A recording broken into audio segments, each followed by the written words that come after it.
les mitzvot et l'antidépresseur.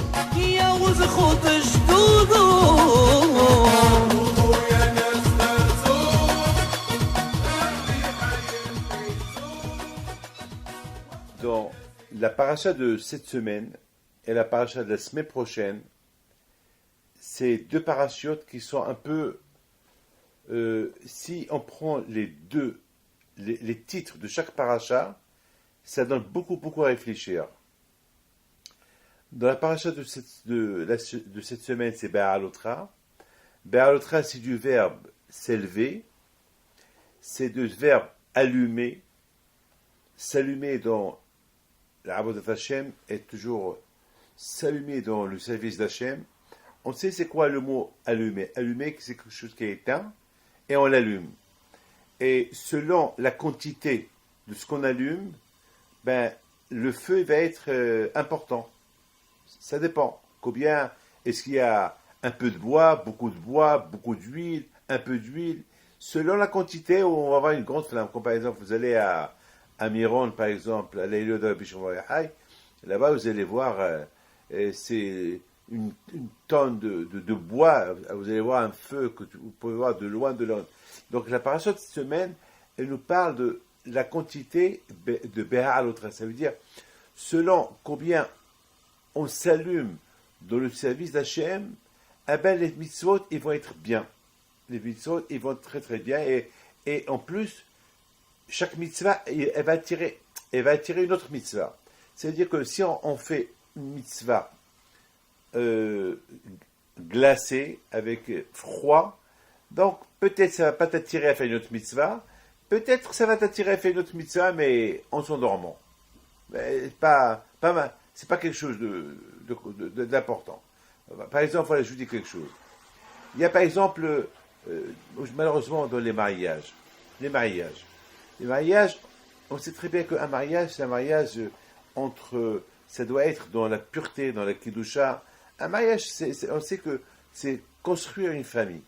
Mais construire une famille juive, une famille de Torah.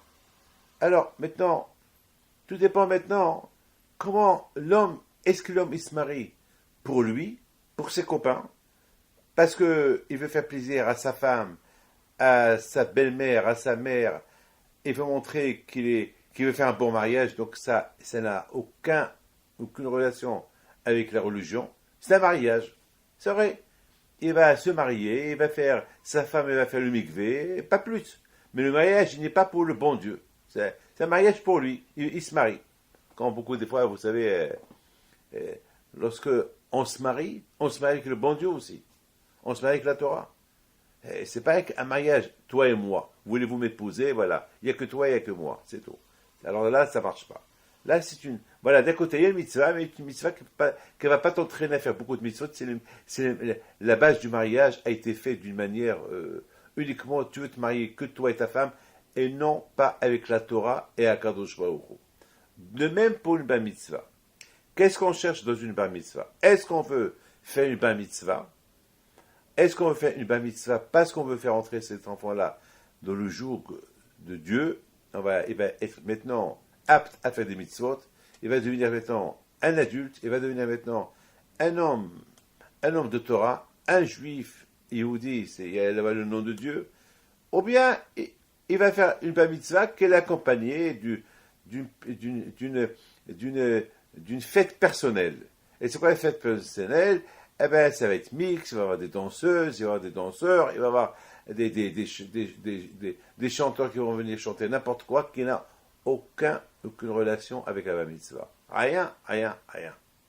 Alors voilà, tout dépend comment on fait cette mitzvah-là. Alors, est-ce que cette mitzvah-là, c'est la raison pourquoi la Torah, elle nous parle de Be'alotra. Be'alotra est un érot. On sait que les bougies, on compare les mitzvot aux bougies. Et la Torah, elle veut nous enseigner un enseignement extraordinaire. Que lorsque on fait une mitzvah, il y a deux manières de les faire. Ou bien, on va faire cette mitzvah-là avec élévation, elle va s'élever, et de plus qu'on va s'investir dans cette mitzvah, elle va être en conséquence qu'elle va t'apporter une autre mitzvah que tu vas faire avec joie, et que tu vas faire avec un sourire, avec effort, et avec mamash, quand c'est écrit Vaya Asken Aaron, et Aaron il a fait. Comment Aaron il a fait? Il a fait exactement ce qu'Hachem voulait de lui. Ça veut dire que Hachem il veut qu'il fait la mitzvah avec joie, avec, avec, avec une évaluation qui va l'amener à d'autres mitzvot à faire. Vaya Asken Aaron. Ça, ce qu'Aaron il a fait. Ça veut dire il n'a pas changé de cap. Ça veut dire que la mitzvah, il a fait comme Hachem il veut.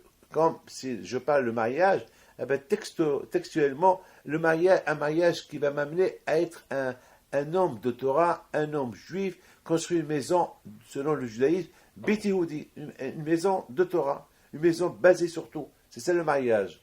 Ou bien, je ne vais pas rentrer dans les détails, ou bien autre chose. Non.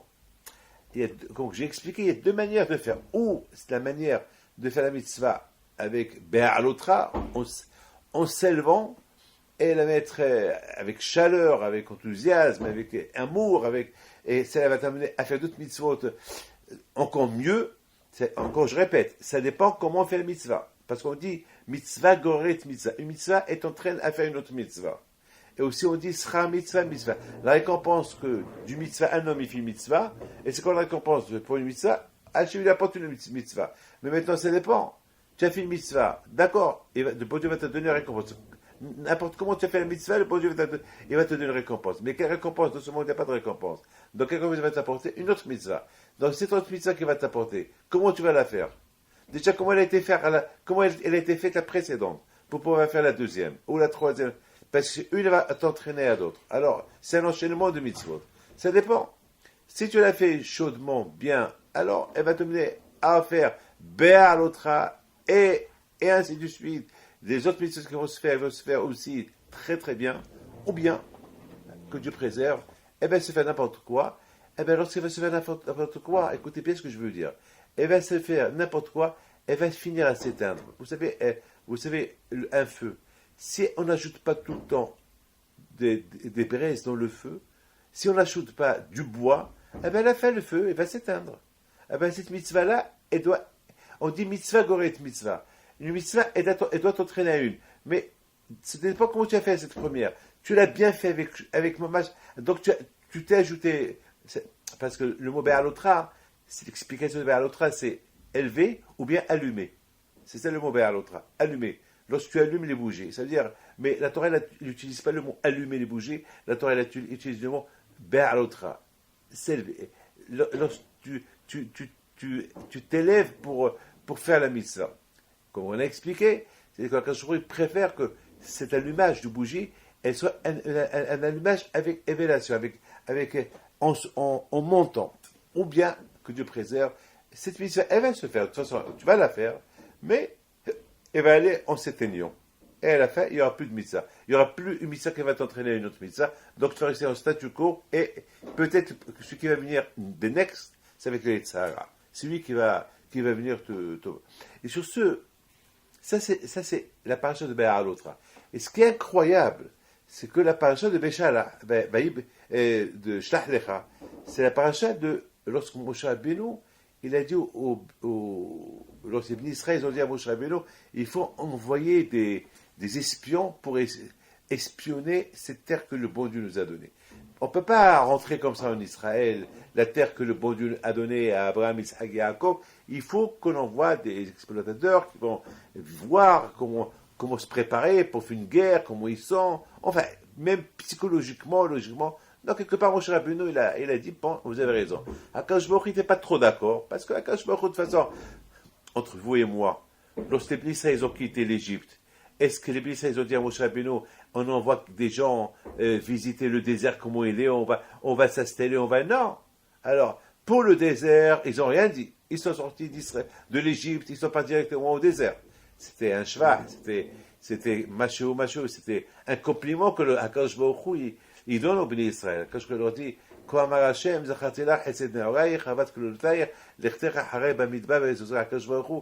il donne un compliment super aux bénis Israël, que je vous ai dit, quittez l'Égypte. En quittant l'Égypte, c'est le désert total. Un désert, c'est pas le désert de Sinaï qu'on connaît aujourd'hui. Aujourd'hui, le désert de Sinaï qu'on connaît aujourd'hui, il y a quand même un peu des hôtels, il y a un peu des routes, il y a un peu des, enfin, il y a des gens qui habitent, il y a des Bédouins qui habitent là-bas, il y a pas mal de choses.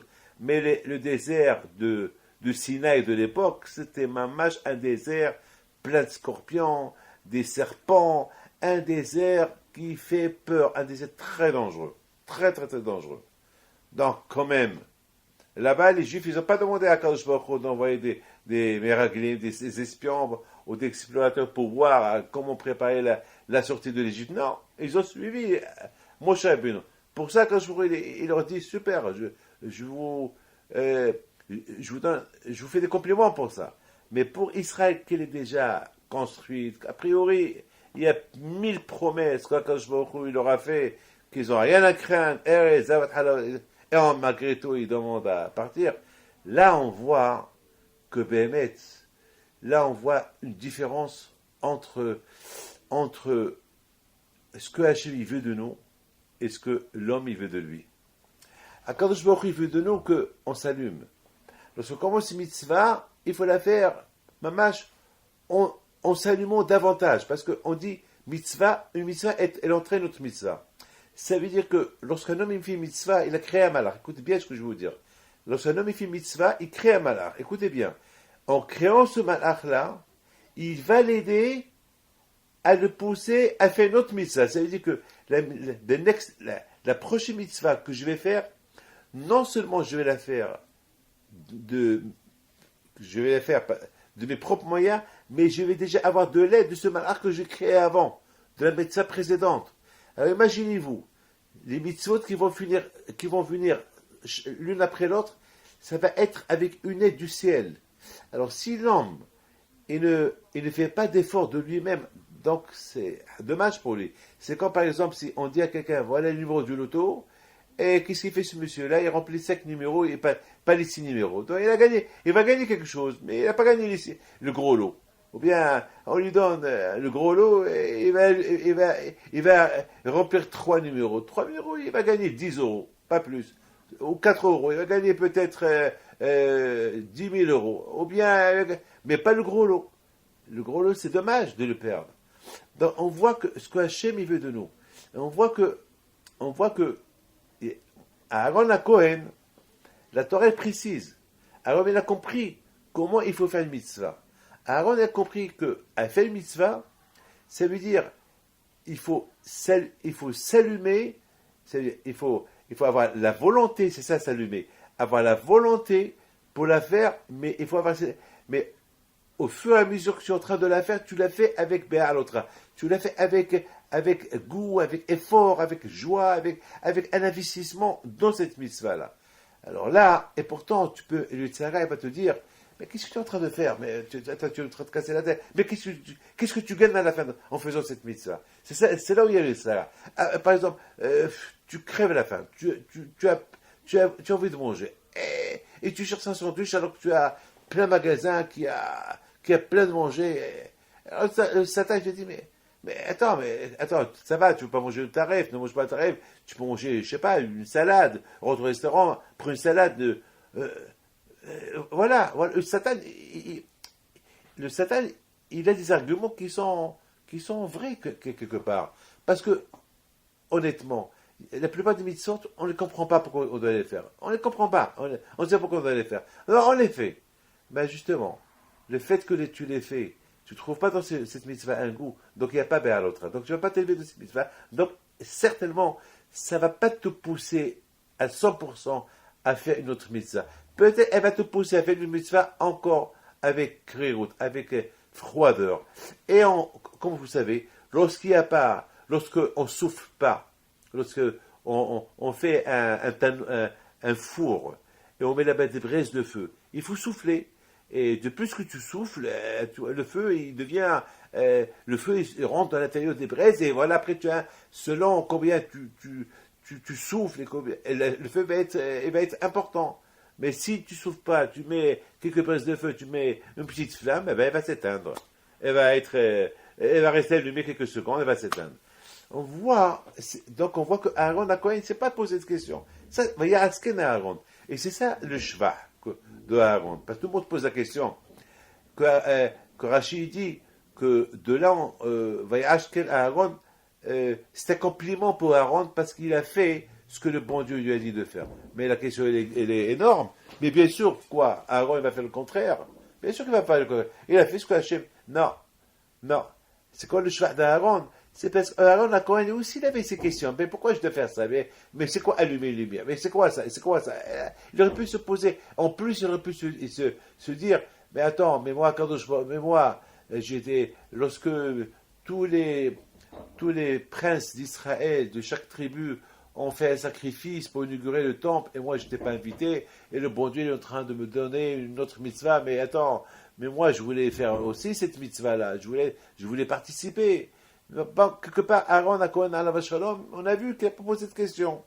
Ça veut dire, beaucoup des fois, il y a le Satan qui te dit, mais pourquoi ça, pourquoi ça, pourquoi... Et toujours, il y a le Satan qui dit, qui fait entrer les idées dans la tête, mais justement, il faut comprendre que il ne faut pas se poser ces questions. C'est ça le compliment d'Aaron. Parce qu'il aurait pu, Aaron, rester dans ses exigences. Pourquoi je n'étais pas invité? C'est vrai que le bon Dieu, il me donne une mitzvah à faire d'allumer les lumières de Hanouka, mais quand même, il aurait pu me donner autre chose. Non. On voit qu'Aaron, il ne s'est pas posé de questions. Donc on voit, c'est ça Bé'alotra. Bé'alotra, c'est savoir ne pas se poser des questions. Bé'alotra, c'est savoir que ce que Hachem veut de toi, tu le fais. Bé'alotra, ça veut dire, lorsque tu fais une mitzvah, tu la fais avec aliyah, avec s'élever. Et fais attention, ne fais pas comme ces espions de la paracha suivante. Que là-bas, a priori, à 15 jours, il leur a dit, vous n'avez pas besoin d'aller en Israël visiter, envoyer des espions. Je vous ai dit qu'elle est bonne. Non, mais eux, ils ont voulu, soi-disant, ils ont voulu être plus intelligents que la Kadosh Baruch Hu. Alors, c'est ça. D'un côté, on voit la récompense que Aaron il a fait, et la fin de Aaron, et c'est super, comme j'ai vu dans des livres de Rabbi Yosef Pinto, Alav Shalom, dans les Kartov, qui explique la porte Midrash, qui dit que ce qu'il a gagné Aaron à Cohen, dans l'affaire de l'allumage de Hanouka, c'est que, au moment qu'il a allumé la Hanouka, la menorah,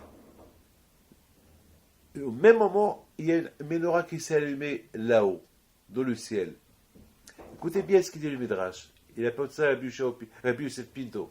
Il dit à Rabbi Yosef Pinto que même que le premier temple a été détruit, et le deuxième temple a été détruit, et que maintenant il n'y a plus de Beth Amikdash, et que maintenant il n'y a plus de menorah, cette fameuse menorah qu'on a allumée au Beth Amikdash, mais cette menorah, qu'elle est allumée dans le ciel, jamais elle s'est éteinte. Alors, qui était la cause de l'allumage de cette menorah dans le ciel? Eh bien, c'est Aaron la Cohen. C'est Aaron la Cohen. C'est ça ce qu'il lui dit. Shelcha Gdola Mishelahem. Quand je vous dis à Aaron, ce que tu vas faire toi, c'est plus important que ce qu'eux, ils ont fait. Eux, ils ont fait un sacrifice. Très bien. Ils ont inauguré le temple avec un sacrifice. C'est une fois dans la vie. Parce que c'est la première fois que des Juifs ont sacrifié dans le Beth Amikdash un sacrifice. Chose qu'ils n'ont pas le droit de faire. Pour une fois, ils ont fait ça. Alors voilà, une fois, ils ont fait ça. Basta, ça suffit. Mais toi, ce que je te donne quelque chose d'éternel. C'est pour ça que moi j'explique, je dis Bé'alotra. C'est quoi Bé'alotra? Il y a bête. C'est quoi bête? C'est deux. C'est-à-dire, toi tu allumes ici, c'est comme ça que moi j'ai expliqué. Lorsque tu allumes ici, il y a une deuxième qui s'allume là-haut. Et lorsque celle-là d'en bas elle s'éteint, celle d'en haut elle ne s'éteint pas. Elle est toujours allumée, éternellement. Et toujours, il y a toujours le zérout de Aaron à toi qui protège Am Israël par cet allumage-là. Donc, on voit à Rabotai ce qu'il a gagné à Aaron. Il a gagné à Aaron quoi? Parce que, écoutez bien ce que je vais vous dire. On dit, que toujours la mitzvah que tu fais, elle va au-devant de toi. Moi, j'explique ce passouk de la manière suivante. Que lorsqu'un homme il fait mitzvah, cette mitzvah, elle marche et il ouvre les portes pour faire une autre mitzvah. Donc, tzidkecha, c'est toujours, les mitzvot, on les appelle tzedaka. Donc, toujours, tu es en plein mitzvot, tu es toujours en fabrication du mitzvot. Et même après 120 ans, lorsque l'homme, il meurt, eh bien, les mitzvot qu'il a fait dans sa vie, eh bien, il continue, étant donné qu'il a laissé des enfants qui vont continuer à faire des mitzvot. Donc, toujours c'est les mitzvot qui sont mitgalgelim, qui continuent toujours à marcher, à rouler, Ça veut dire que, par exemple, depuis Rabbi Haïm plutôt le grand jusqu'à nous, Baruch Hashem, voilà, tant Baruch Hashem que ça veut dire qu'il faut un effort. Rabbi Haïm plutôt il a fait un travail. Son fils, il a continué le travail. Son petit-fils, il a continué le travail. Mon père, il a continué le travail. Moi, je continue le travail. Mes enfants, ils continuent le travail. Mais il faut continuer. Mais voilà, la roue, elle tourne. Alors, il faut continuer à la faire tourner. Il faut continuer à la faire tourner. Je pense, c'est la raison pourquoi le monde, il est en rond. Pourquoi le monde, il est en rond? Pour te rappeler, continue à tourner. Continue à tourner. C'est-à-dire, non-stop. Tourne, tourne. Il n'y a pas d'à gauche, il n'y a pas d'à droite, il n'y a pas à tout droit. C'est toujours tourne. Allez, continue. Et c'est pour ça aussi les sphérotes, ils sont ronds. Donc, je ne vais pas rentrer dans les détails. Il faut savoir toujours continuer. Et c'est ça, tu fais mitzvah, cette mitzvah-là, elle va te pousser à faire une autre. Alors tu continues. Il ne faut pas s'arrêter. Malheureusement, cette semaine, il y a un papa qui vient chez moi, il pleure, Bémet. Il fallait voir les larmes qu'il a versées hier. Les larmes qu'il a versées. La surprise totale qu'il a eue. Lui, il est chauffeur Shabbat, il fait des Shabbat, il fait les fêtes et tout. Et il est riche à Maïm, tout ce que vous voulez. Mais malheureusement, lui était bien, mais il n'a pas donné à ses enfants ce qu'il fallait leur donner. Ça veut dire qu'il faisait toujours confiance à ses enfants, parce que il a cru que, parce que lui, il fait Shabbat, alors, ça y est, les enfants, ils regardent. Non, il faut leur inculquer, il faut les surveiller, il faut leur dire, il faut les grandir, il faut les voir grandir, il faut les aider eux. Mais lui, il n'a pas fait tout ça. C'est ce qu'il m'a dit. Il a dit, j'aurais fait confiance. Et voilà, la surprise totale d'aujourd'hui, elle lui annonce cette semaine qu'elle va se marier et qu'elle change sa religion, malheureusement. Elle va changer sa religion juive, elle va tout lasser. Alors, il était choqué. Il dit, comment? C'est le seul fille que j'ai. Mais comment? Qu'est-ce qui se passe? Comment? Depuis mes grands-parents, et en plus c'est un Cohen, le pauvre. Depuis Aaron à Cohen, et la roue elle tourne, et de père en fils, jusqu'à maintenant, jusqu'à moi, ça s'arrête. Je dis, mon fils, c'est toi qui l'as arrêté. Tu t'es pas occupé de ton fils.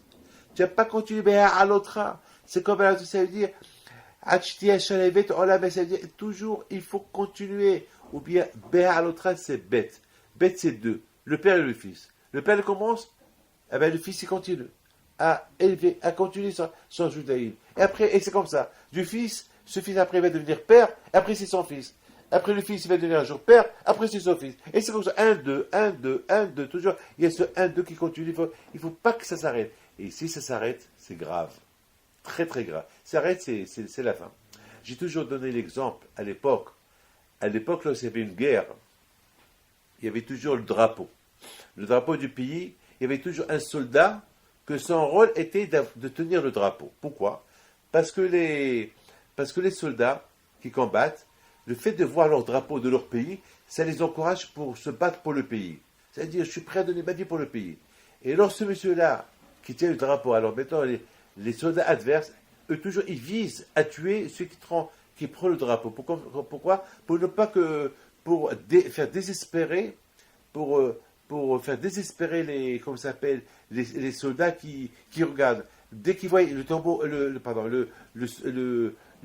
drapeau qui n'est pas levé, donc tout de suite, ils perdent un peu la raison, ils perdent un peu leur foi, ils perdent un peu les pédales, et après, ils font n'importe quoi, et c'est comme ça qu'on gagne la guerre. Mais, il y avait quelque chose qui se passait. Il y avait toujours des soldats qui étaient prêts, dès qu'ils voient que le monsieur qui tenait le drapeau est tombé, il est mort, tout de suite il y a un autre qui vient, il le relève, pour encourager les autres. Et c'est comme ça. C'est que les soldats, ils s'étaient entraînés, il ne faut pas que le drapeau, il ne faut pas qu'il tombe. Maintenant, selon ça, je comprends pourquoi Hachem, il a voulu que dans le peuple juif, il y ait des drapeaux.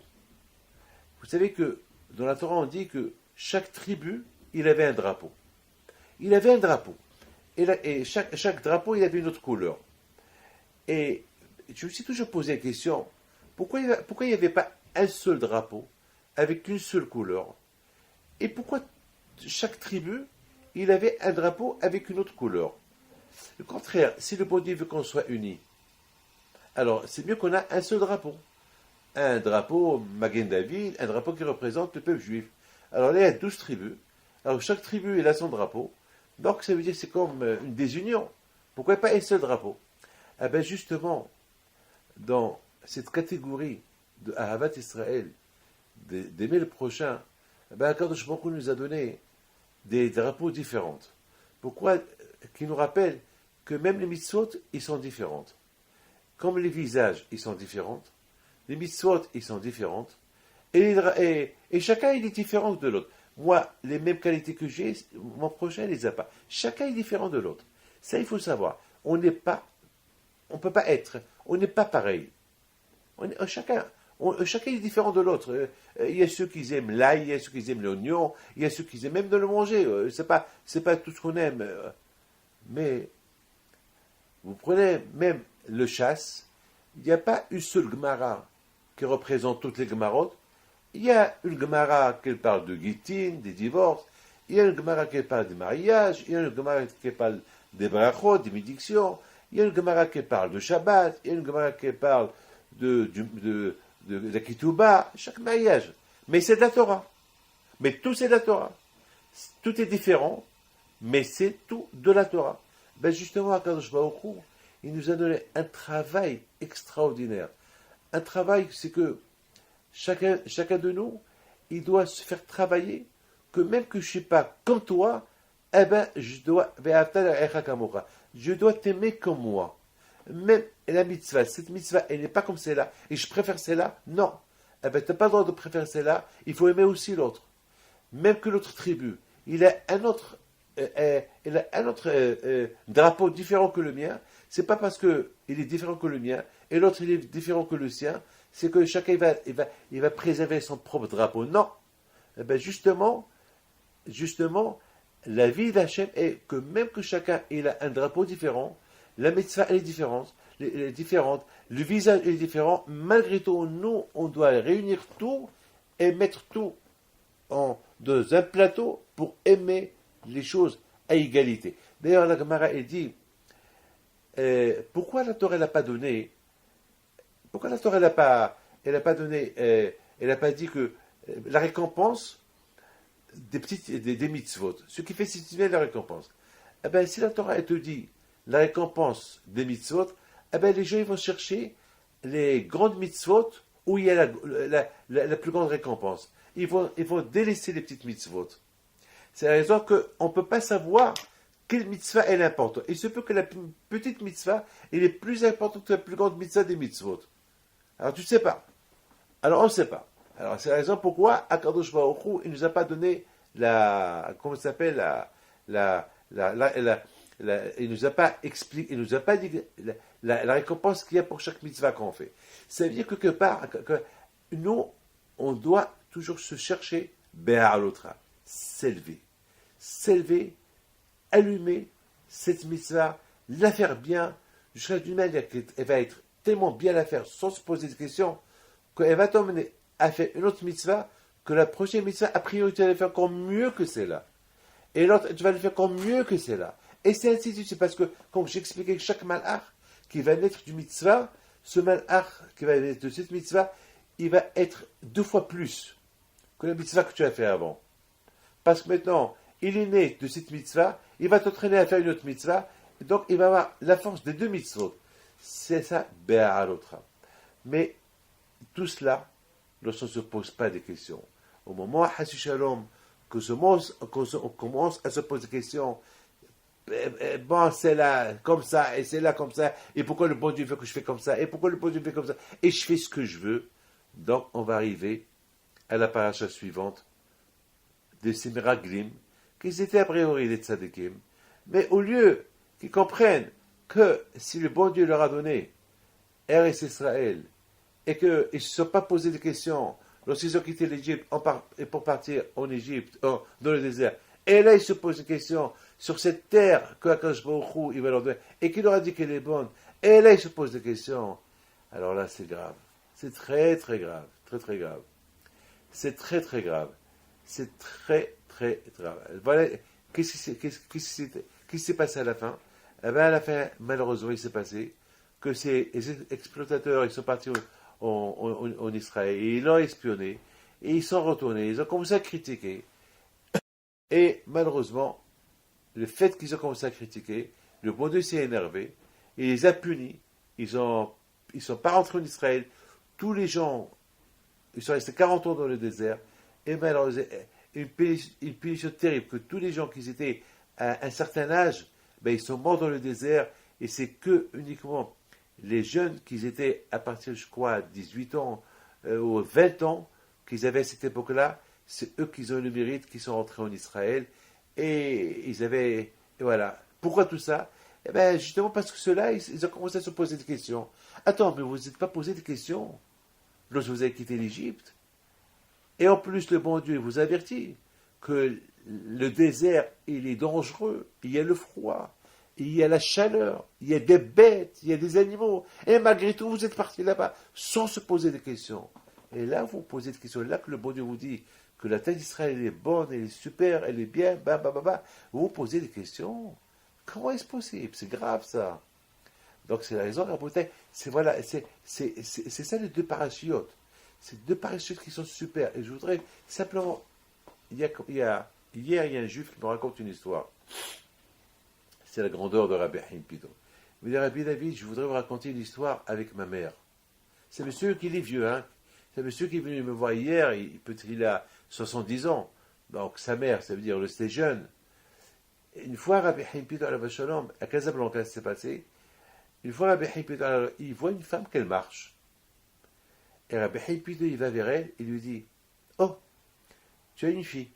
Tu as eu une fille. Il lui dit oui. Il a dit, et tu ne l'as pas nommée tout de suite.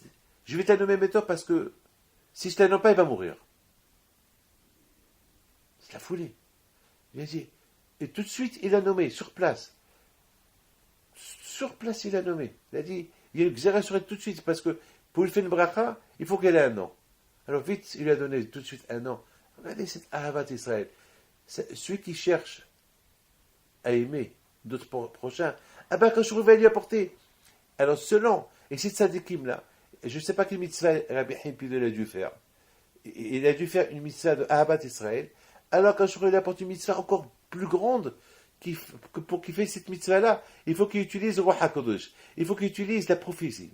Ça veut dire que, parce que sans la névoie, sans qu'il utilise cette prophétie-là, il ne peut pas savoir que cette femme-là, elle a une fille, et qu'elle n'a pas nommée, et qu'elle faisait sur elle, et que si elle ne lui donne pas un nom, elle va mourir.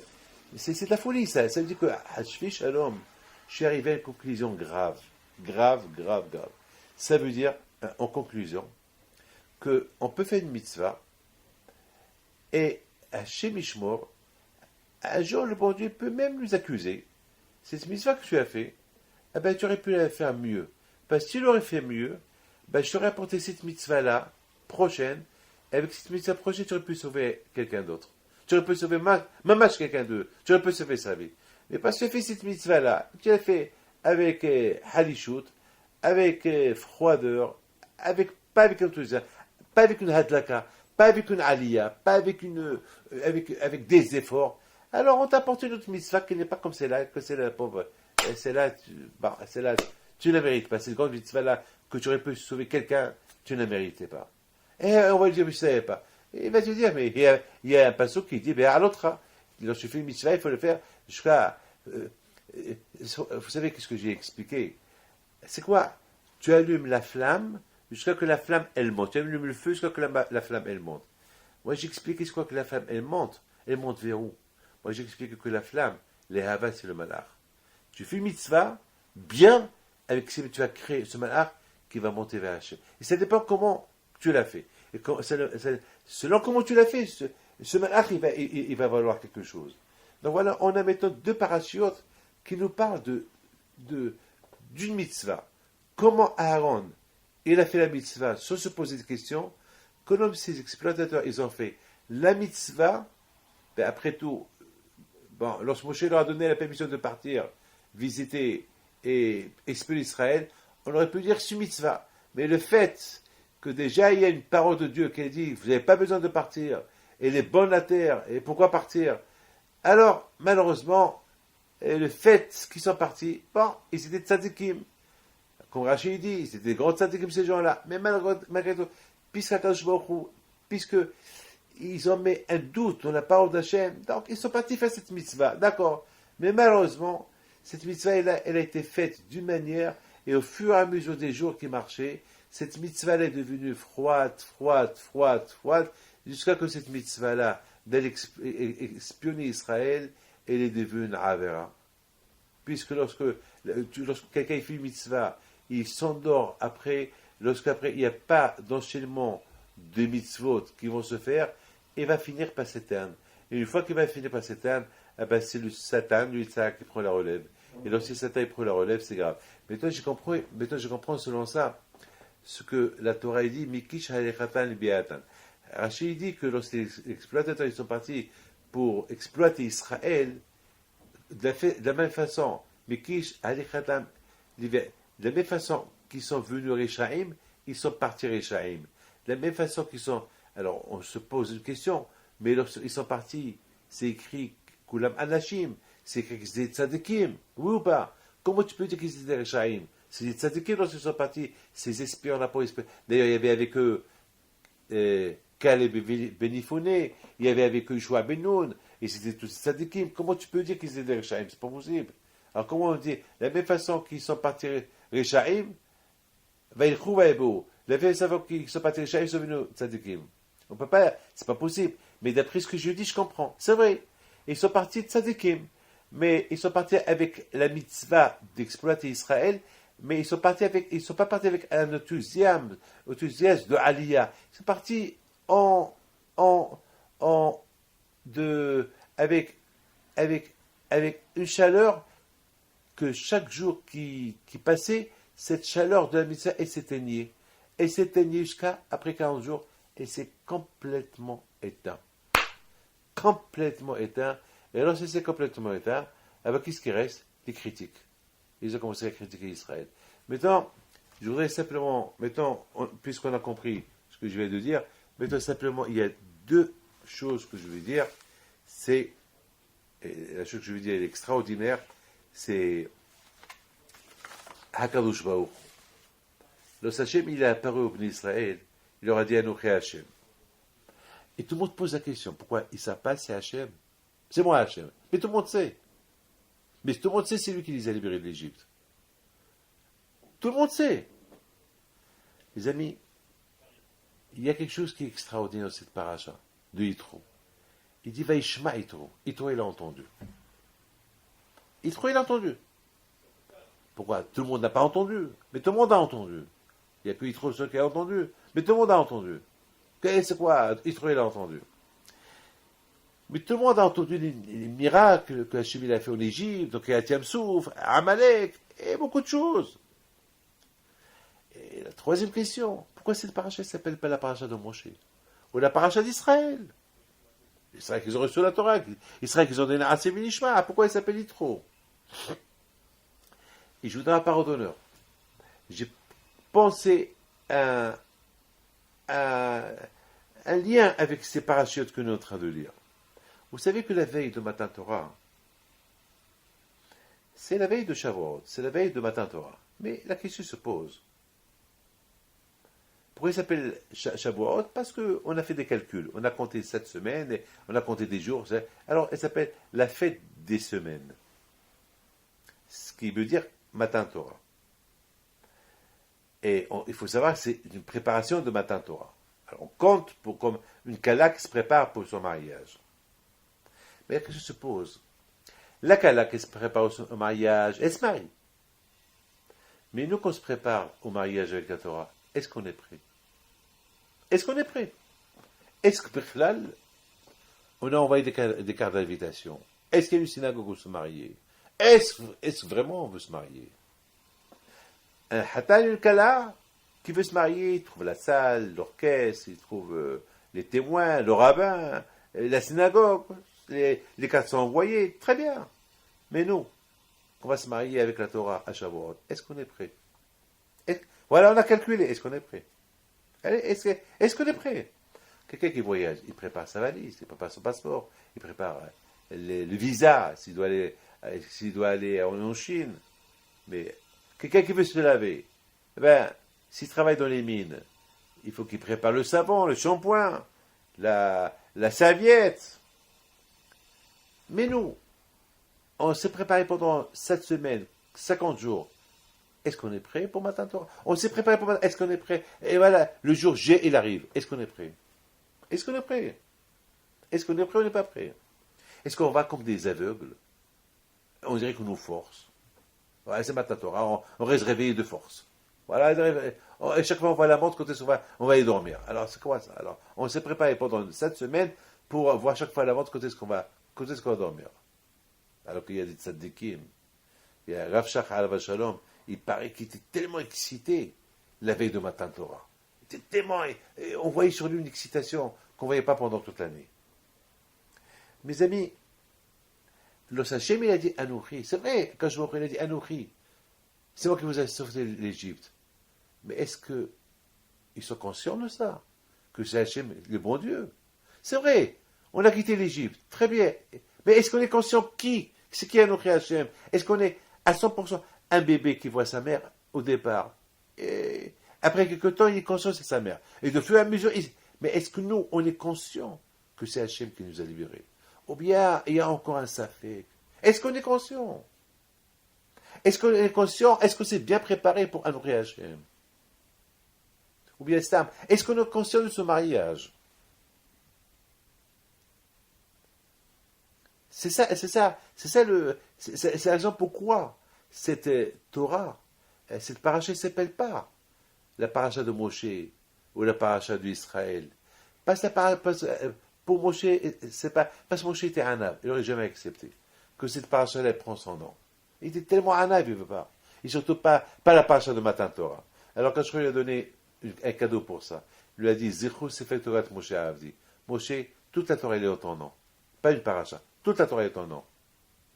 On comprend que Am Israël, cette paracha ne s'appelle pas Am Israël.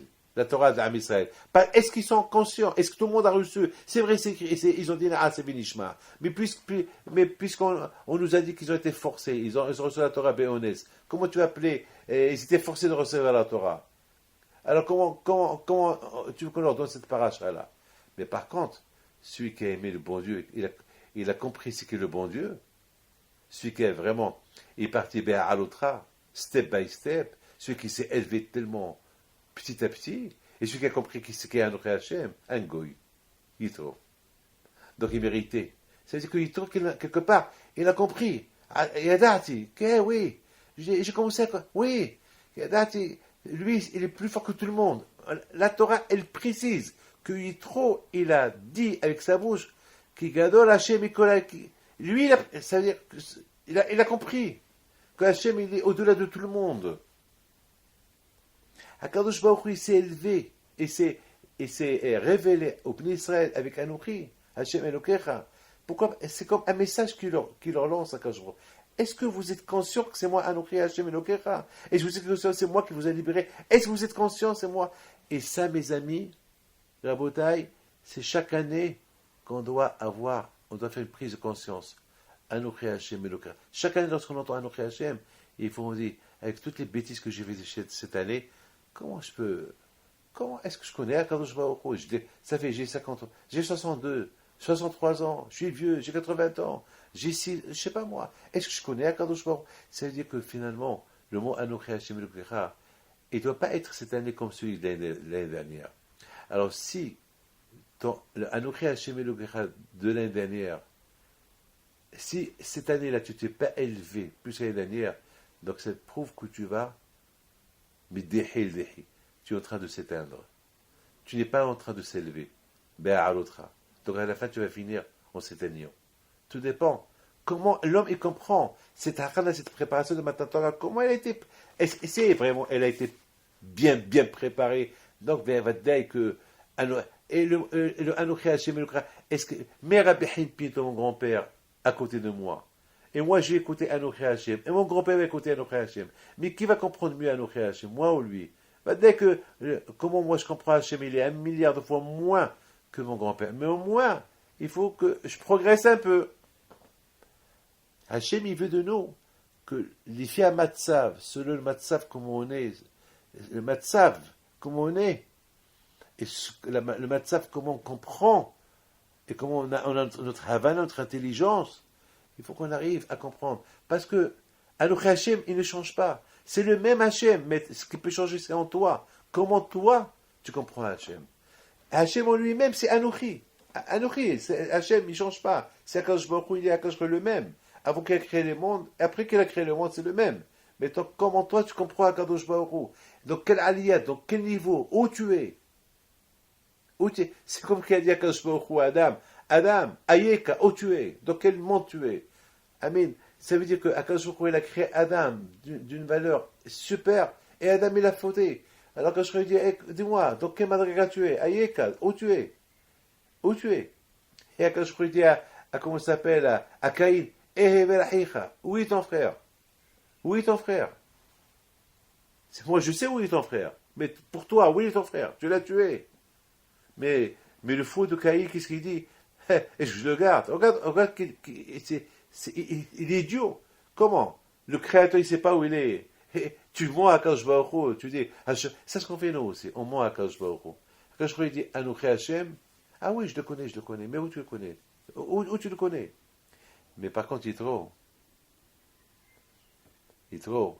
Tout seul, il a compris qu'Akadosh Baruch Hu. Il a compris que pour connaître Akadosh Baruch Hu, il faut la aliyah. Pour la aliyah, il faut quitter Midian. Il faut aller au désert. Vaishma Itro, Mashma Shamaoba. Lorsqu'il a commencé à écouter, ça suffit. Il ne faut plus que je reste. Et c'est ça la aliyah. Parce que sinon, il va se refroidir. Lorsque beaucoup de fois ça arrive, on a une mitzvah à faire. Si on ne la fait pas chaudement, on ne la fait pas mamache avec enthousiasme, ben on va finir par s'éteindre. Il a trouvé la peur qui s'éteint. Tout de suite, il a pris la route, il est parti. Et c'est la raison pourquoi cette paracha, elle prend le nom d'Yitro. Yitro du verbe yeter, bitul, miutar. Il s'est senti wello, il s'est senti rien du tout, nul, par rapport à ce qu'il vient de découvrir maintenant. Anochi Hashem, qui ne sait pas? Qui ne sait pas? Mais là, Hashem, il lance un message. Tout le monde sait.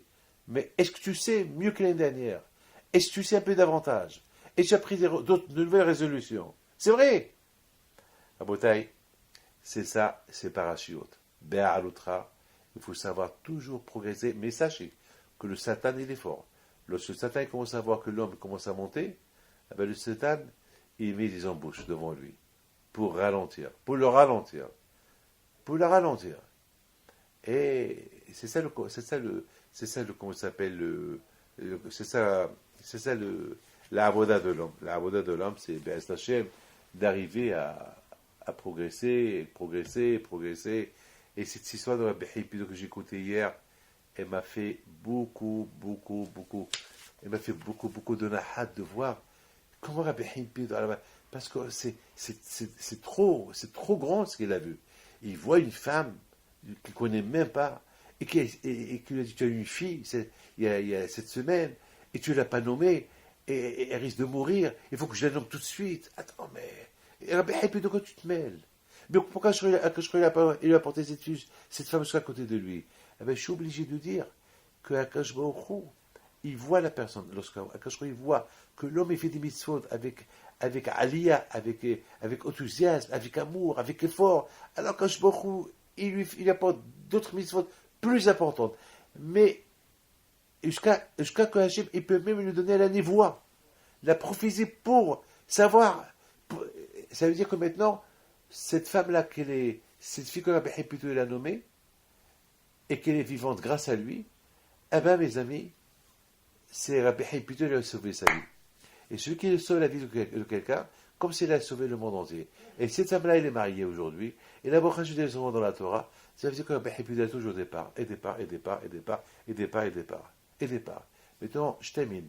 Maintenant, on comprend une grande chose qu'on dit, que le bon Dieu a paralysé le monde dans Matan Torah. Et la question est grande. Pourquoi il a paralysé le monde? Qui donne la Torah? Chaque année, je donne 2, 3, 4 réponses à cette question-là. Et tout à l'heure, j'ai eu une super réponse. Pourquoi Hachem, qui tu veux? Tu veux donner la Torah à Messiah, donne-leur. Pourquoi tu paralyses le monde? Laisse le monde continuer. Il a fonctionné jusqu'à maintenant. Qu'il continue à fonctionner. Et toi, Hachem, tu dis Anochi Hachem à haute voix, Comme ça, les gens, ils entendent que ta voix. De toute façon, les gens, ils sont là pour t'écouter. Et ils sont concentrés à toi. Donc, pourquoi tu as paralysé? Quel est le but de cette paralysation? Les goïms, ils ont eu peur. Ils ont cru que c'est la fin du monde. On s'en fout de cette peur-là. Maintenant, le plus important maintenant, pratique. Pratique, c'est pourquoi, Hachem, vous savez pourquoi? Eh bien, justement, quand il leur a dit, à partir de maintenant, c'est le démarrage du monde. À partir de cette mitzvah de Emouna, que dit le Rambam il dit que Anouchi, ça fait partie de la Emouna. C'est quoi la première mitzvah que Dieu nous a donnée? La Emouna. Anouchi, c'est moi Hachem. Cherche. C'est moi Hachem. Allez, crois ou ne crois pas. C'est moi Hachem. C'est moi Hachem. Pour eux, c'était à 100% une grande. Mais pour nous, nous, on est dans un monde fou. Nous, c'est dur pour nous. Lorsqu'on entend Anouchi Hachem, on croit. Donc, c'est une mitzvah super. Donc, quelque part, quand je vois il a fait démarrer le monde avec cette émouna. Il a dit au Béni Israël, à partir de maintenant, allez, on démarre le monde. C'est-à-dire que maintenant, maintenant, en fonction, selon les mitzvot que vous allez faire, une mitzvah va t'apporter l'autre mitzvah, un roulement de mitzvot, et le monde va être mitzvah. Allez, à partir de maintenant, allez, hop, c'est comme par exemple un taxi. Tout le monde dans un taxi, et qu'est-ce qui se passe? Il met le compteur. Du moment qu'il démarre, et voilà, le compteur, il commence à tourner. Et voilà, les euros, et voilà, et ça veut dire que Hachem, il a démarré le monde avec cette mitzvah de Emouna qu'ils ont. Cette mitzvah de Emouna. Et j'invente pas les choses. D'ailleurs, la Gemara dit que dit que chaque prophète, chaque tzaddik, il a voulu apporter une mitzvah. Quelle est la mitzvah sur laquelle le monde était? Quelle est la mitzvah la plus importante? Et finalement, Habakkuk, un avis, il a dit mitzvahdik b'emuna. Habakkuk, il a apporté une seule mitzvah. Il a dit la mitzvah d'Aïmouna, c'est la base de toutes les mitzvot. Et il a raison. Parce que à quoi sert que tu n'as pas l'Aïmouna, tu fais les mitzvot? Parce que si tu crois en Dieu, d'après ce que je dis, je comprends. Si tu as l'Aïmouna, donc, et tu crois que c'est Hachem qui donne la mitzvah, donc chaque mitzvah que tu vas faire bien. Tu vas faire très très bien. Pourquoi? Parce que cette mitzvah de Emouna, elle est liée avec la première mitzvah que Dieu nous a donnée. Lorsqu'il a démarré le monde avec la Torah. Anouchi Hashem Elokera. Donc c'est le démarrage. Donc il ne faut pas s'arrêter. Continuez. Il faut qu'on continue avec ces mitzvot jusqu'à qu'on arrive au but. Une fois qu'on arrive au but, eh ben, ce sera la fin. Après 120 ans. Voilà, Rabbi Raphaël, que le bon Dieu te protège. Merci. Alors, C'est bien. qu'est-ce que tu as aimé dans ce cours-là? Plus la partie de Aaron sur les talot. Sur quoi? Plus la partie de Aaron, cet exemple qu'une personne, lorsqu'elle a conclu une mitzvah, alors lorsqu'il met le feu à l'intérieur de lui, lorsqu'il Mais surtout, il ne faut pas oublier. Il ne faut pas oublier. Après, ce qui est beau, c'est la suite avec l'histoire de Rabbi Chami. Donc, après, si une personne elle a bien fait la mitzvah, alors Akadosh Baruch Hu, il lui donne des kochot qui sont supplémentaires. Et après, si on n'a pas bien fait la mitzvah, alors Akadosh Baruch Hu nous fera peut-être montrer comme quoi ce qu'on a raté. Voilà, mais surtout n'oubliez pas Yitro. Yitro, c'est important. C'est Aliyah de Yitro tout seul. Oui, c'est vrai. Tout seul. Alors que l'Ibn Israël, d'un côté, on leur donne des compliments parce qu'ils ont quitté l'Égypte, mais après, pour rentrer en Israël, visiter, ils sont tombés. Et c'est ça l'exemple. Comment ils sont tombés? Comment? Eh bien, justement parce que le fait qu'ils sont partis uniquement, parce que c'est Moshe qui leur a dit de partir, mais ils sont partis contre la volonté d'Hachem, donc ils sont partis en dégringolant, ils sont partis en s'éteignant, jusqu'à que ça s'est éteint, la mitzvah de visiter Israël. Donc, lorsque ça s'est éteint, donc ils n'avaient plus rien à faire que de critiquer Israël. C'est la folie, ça. C'est la folie, comment la Torah, elle tourne. Après, elle peut se retourner. Et c'est pour ça qu'il faut trouver après un lien lorsqu'on dit Vayechanou Birfidim. Rafou Yedem et Divrei Torah. Voilà, c'est Hazak, voilà. Rafou Yedem, parce qu'ils ne sont pas partis avec cet enchaînement. Ils ne sont pas partis avec cet enchaînement. Ils n'ont pas. Voilà, et à la fin, ils se sont refroidis. Et voilà, Amalek qui est venu. Après, Amalek, il les a chauffés. C'est-à-dire que là, une mitzvah mal faite, ça peut nous amener à une Avera aussi. Avera. Et c'est la raison pourquoi le Rehaim HaKadosh dit Vaïs'ou Merfidim. Et c'est quoi? Ils sont partis de Fidim. Et il dit Nas'ou Im Divrei Torah. Ils sont partis avec la Torah maintenant. Ils ont compris que lorsque. Ils ont compris, lorsqu'on est tombé, ils ont compris Le lorsqu'on... chidouche, il est plus, le chidouche, il est que une mitzvah mal faite, elle peut nous amener, chas v'shalom, peut-être même à faire une avera. Ben, c'est ça, une mitzvah mal faite, comme la mitzvah là, des Meraglim. Parce que ils sont partis... Parce... Qu'une mitzvah qui est faite pas tous les pourcentages, si on fait 50% d'une mitzvah, et ben les 50% c'est une avera. Ben, je comprends pourquoi Exact. c'est une avera, parce que ça nous amène à une avera. Voilà. C'est exactement... On voit que les Meraglim, eux, ils ont cru que c'est une mitzvah qu'ils vont faire. Une mitzvah. Mais ils n'ont pas compris que la mitzvah, si Hachem n'a pas dit que la terre elle est bonne, c'est une mitzvah. Est-ce que le cas contraire il existe? Est-ce qu'une personne qui fait une avera mais qui ne va pas faire une avera à 100%, est-ce que ça peut le pousser à faire une mitzvah? C'est écrit mitzvah goreret mitzvah, va'avera goreret avera. Ouais, mais là on a dit comme quoi une mitzvah mal faite, elle peut nous amener à faire une avera. Voilà. Alors maintenant, une avera, lorsqu'un homme il fait une avera, si il n'utilise pas de sekhot pour l'arrêter, eh ben, jamais il fera une mitzvah. Alors disons comme quoi il s'est un petit peu arrêté. Ben, il s'est un peu arrêté. Ben, si c'est un peu arrêté, et s'il se réveille, il peut casser le Satan. Ça peut tirer à faire une mitzvah. Voilà, regardez. Je te pose une question. Quelqu'un qui veut aller, par exemple, sortir avec une femme que Dieu préserve, une femme mariée, une femme, je sais pas, pour aller, que Dieu préserve, ou quelqu'un qui va aller au restaurant, manger du tarif. Est-ce qu'on calcule le fait qu'il est parti faire là, mais il n'a pas encore fait. Mais déjà, sa tête, elle est déjà dans la havera. Sa tête, déjà, elle est avec la femme. Sa tête, déjà, voilà, maintenant, sa tête, déjà, elle est avec le restaurant. Déjà, il a eu le ticket. Voilà, il est rentré au restaurant. Voilà, il s'attend. Voilà, il attend. Voilà, le steward, il lui a apporté le steak, mais il n'a pas. Voilà, il prend le couteau. Voilà, il prend le fourchette. Voilà, il coupe le steak. Voilà, il le met vers sa bouche, mais il n'est pas encore rentré dans sa bouche. Il n'a pas fait d'affaire. Il n'a pas fait la havera. Mais tout le potentiel de la havera, il est là. Maintenant, s'il arrête, on l'appelle le plus grand tzaddik. Ouais, j'ai compris, il a fait. On va l'appeler le plus grand. Voilà ce monsieur-là. Il va aller chez la femme. Il va rentrer. Voilà. Bon, déjà, il a fait une havera du Yehoud. Il n'a pas le droit d'être avec une femme seule. Mais disons, il est de l'heureux avec elle. Mais quand même, il n'a pas encore touché la femme. Il s'arrête. Alors, c'est un tzaddik. Parce qu'il a cassé le Satan. Mais il a cassé. Voilà. Très beau, Jacques. Belle explication. Allez. Très beau. À bientôt. Shabbat Shalom. الأولى لسيتو عالهرب بنبيت بيتو الأولى لسيتو الهرب بنبيت بنتو نوضو يا العيالات صغرتو